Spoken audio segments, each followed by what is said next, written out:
So, what did this little girl learn about the big world? This little girl learned so many things about the big world ever since she made the big move to come to Canada. Before that August of 2010, what I knew about my culture was that I was great with some Armenian and some Canadian roots, and that was my so-called culture. But ever since I came here, what I realized was that yes, what we know about culture is that it's something that people share when they have the same country of origin, when they speak the same language, when they have the same traditions and stuff like that. Then I realized when I saw this country that this is so limiting, way more limiting than I would have imagined. For the purposes of proving this point and presenting the lessons I've learned, I'd like to have two assistants up here with me. Irina, Raymond, if you please stand next to me, and I'll That's okay. That's okay. It's in Russian countries. All right. Let's start from you. Yeah, you're from Russia, right? That's right. Perfect. I'm half Armenian, so I know we greet the same way. So, Irina, hi. So you've all noticed that we kiss 3 times.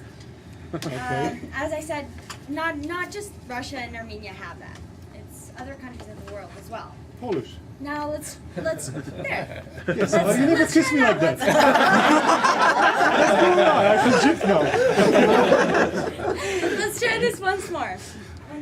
Okay. So I be you, the Russian you. I'll be the Greek me. Irina, hi.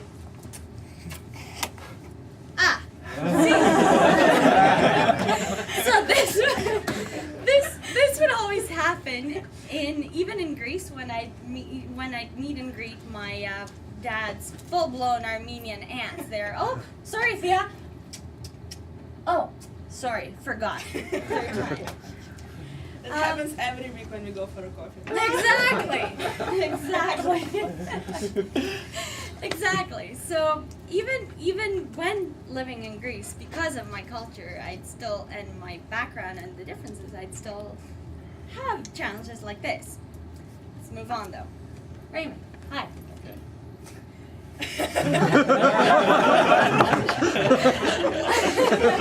Okay, so the only reason I know that is because Ray told me that a few weeks ago, or else I would know, right? But pretend I didn't know. Hi.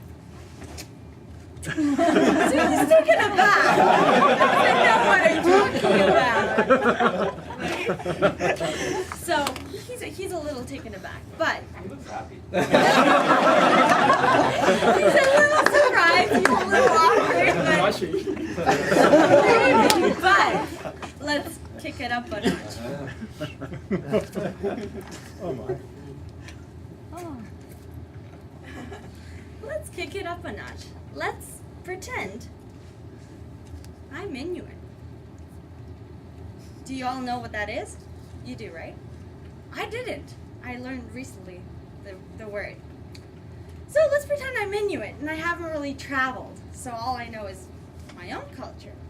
Irina, hi. Hi. Yes. She's completely in shock, right? Yes, she's giggling. Raymond, hi. He's shocked. So me not knowing, really, and just greeting them, I look at them, they're giggling, they look at each other, and I'm thinking, what's wrong with those guys? Tell you what, they're probably thinking something along the same lines. Thank you, guys. You can sit. The purpose of that little experiment, was to prove that indeed we are very, very different, depending on where we come from in the world. Different parts of the world, they have different traditions, different customs, and how we greet was just merely a very, very small example. But when I came here, I saw this remarkable new scenery. I see people from all various parts of the world. They're just coexisting harmonically. They work with each other, they laugh with each other, they go out and they have fun, they tell jokes, they marry, they love. They do everything, and it comes so naturally. That's all I see. It just comes so naturally. It just comes like that.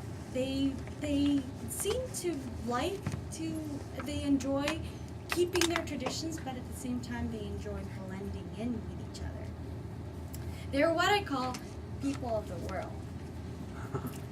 I remember someone once told me that Canada has no culture, everyone is from somewhere else.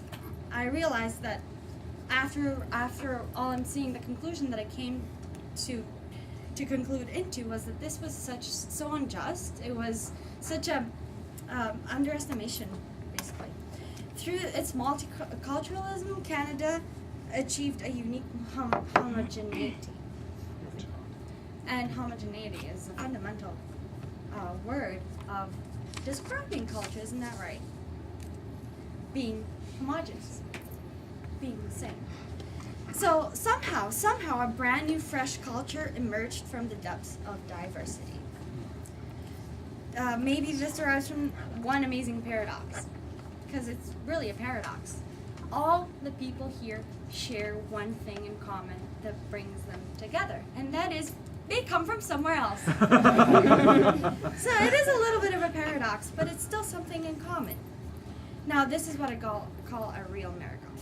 Anyhow, last, even though I was never dismissive or discriminative or anything like that, it was about time I realized through real experience that it's not about how we look like and what we wear and how we act and whether we celebrate Christmas or Ramadan or Diwali or Chinese New Year's at the end of January, or when we celebrate our other traditions and how we do things, how we have our common practices.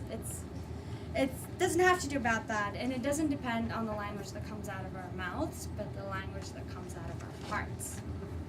So, opening our minds and embracing each other is what makes us one nation here. If I would like to leave you there now with one thing, if I'd be very happy if you could take one thing with you when you leave this room today, is open your minds and hearts to each other. This is what defines us one culture, and I'm not talking about being Canadians anymore. I'm talking about a culture way more generic than that, and this is being humans. Thank you.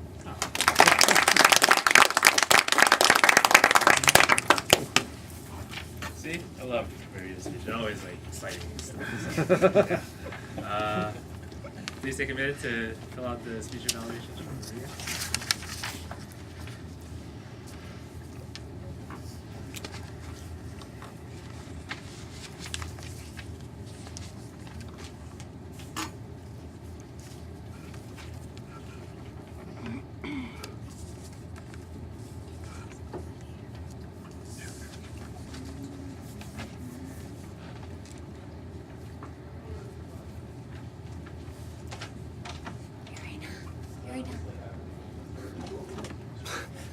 For me.